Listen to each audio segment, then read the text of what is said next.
Hello everyone, I'm Greg Otta with FedScoop TV, and today we're at the Public Sector Innovation Summit, and I'm talking with Lon Gowan, the Chief Technologist and Special Advisor to the CIO at the U.S. Agency for International Development. Thanks for joining us today. Thank you, Greg. Good to be here. So talk to me about what your top 3 priorities are for this year.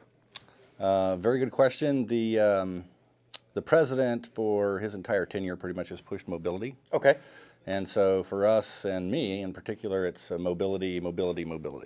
Okay, so and I could even throw a 4th one in. So what we're looking at here is this idea of acquisitions. We're looking at devices. Okay. Okay. Mobile app development, and then the security piece. Okay. And so as we look at those, what we see is that security for mobile apps is still developing.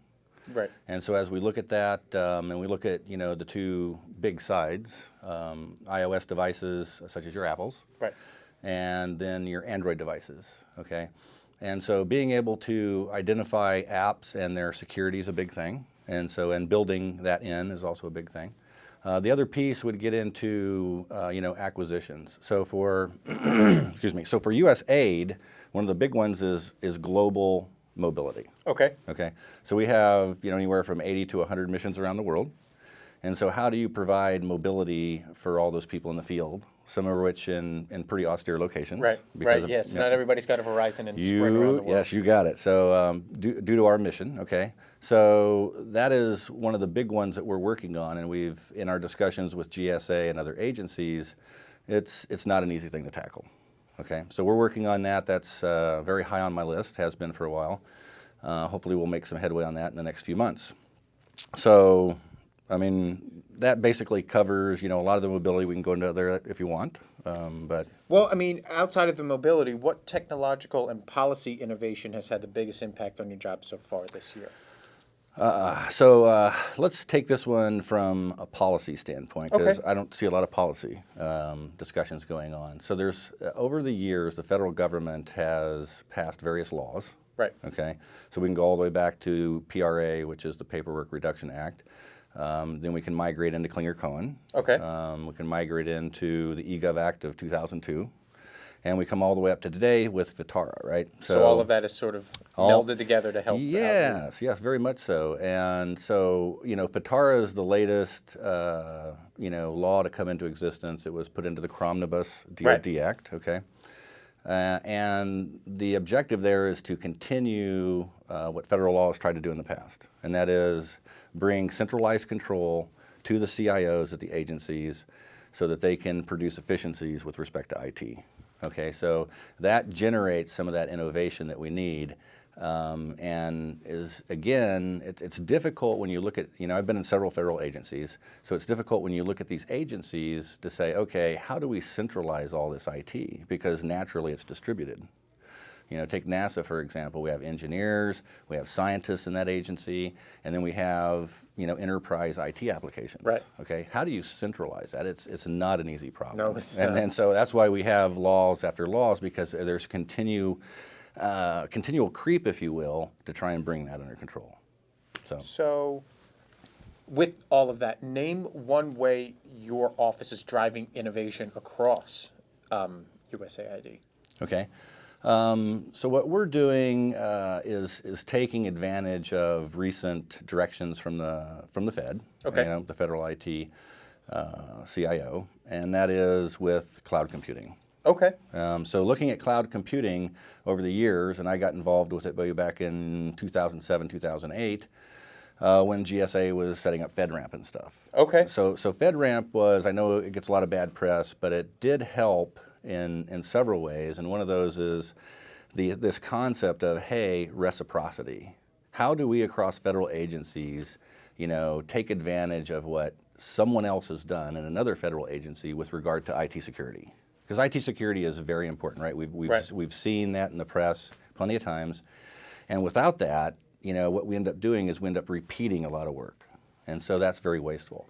So FedRAMP, while it has some things they're working on, has provided a lot of good as well. So from a cloud computing perspective, we've taken advantage of that, which allows us to get into these cloud environments where we can, use their technologies to benefit the agency to move forward innovatively, okay? So for example, let's take Amazon, and they're just one cloud provider. IBM's another, Microsoft's another, okay? And many of these are FedRAMPed. Right. So we can move right in there. We can allocate services for innovation, for trying out technologies, right, out of the cloud environments, and then moving forward from there. And then when we're done, we can release those resources and move forward. Okay, so I would say the cloud computing efforts and everything around that, which is a central theme for helping us innovate. And finally, you said you've spent a lot of time in different government agencies. What do you see as the greatest need for innovation within federal agencies? So that's a really good question. When I look at not only federal agencies, but private sector organizations, Okay. that's leadership, okay? And so how do we identify, how do we develop, how do we acquire good leaders? Because those are the people that really make the decisions, okay? And in my opinion, there's not very many of those folks. Okay. Okay, so, I was taught, and other people have been taught that, leaders are made, not born. But I think in reality, what people see and what I see is leaders are born, not made. Okay? Okay. And so these people have these skills, these leadership skills we're looking for, and OPM's executive core qualifications, lay out what they view as good. And I agree with those. I think those are really good. But how do we identify people that really have those, okay? And how do we get those people into positions of leadership? And I know there's a lot going on in agencies with regard to that, but I don't think there's maybe an accountability piece to that there should be. And so being able to come back later and say, okay, we thought we identified all these great leaders, did we really? Okay? Do we have some sort of auditing mechanism on ourselves to say, yeah, that was a good pick. What did we do there? This person was not a good pick. He's in a hot tub in Las Vegas, okay? And so that's the kind of thing. And if we can do that, then what you'll see is those ECQs, those executive core qualifications, actually make a huge difference with respect to innovation. You can't innovate if a leader doesn't believe in innovation. Right. Right? Right. You can't innovate if that person cannot build coalitions. You can't innovate if that person ostracizes other organizations, okay? And so that's the thing. You have to be able to build those teams. You have to be able to build those coalitions. You have to be able to, lead people in a way that makes them want to be there.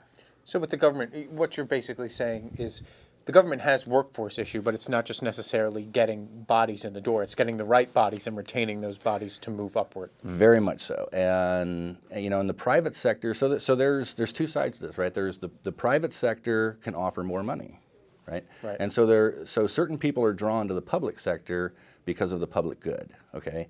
And that aspect has to be there because you can always make more money. If you're good, you can always make more money outside. And so how do you acquire those people that want to help, from a public sector perspective, and yet are really good people? And then once you find them, how do you develop them? Because, even the great golfers of the world or artists or musicians, they all need developing. Right. Okay? And so how do you develop those people? And then how do you retain those people? Right. Okay? And it's a big issue.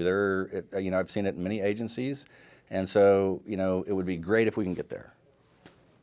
Well, thanks for stopping by. I really appreciate the conversation. Very, very interesting stuff. Yes, thank you.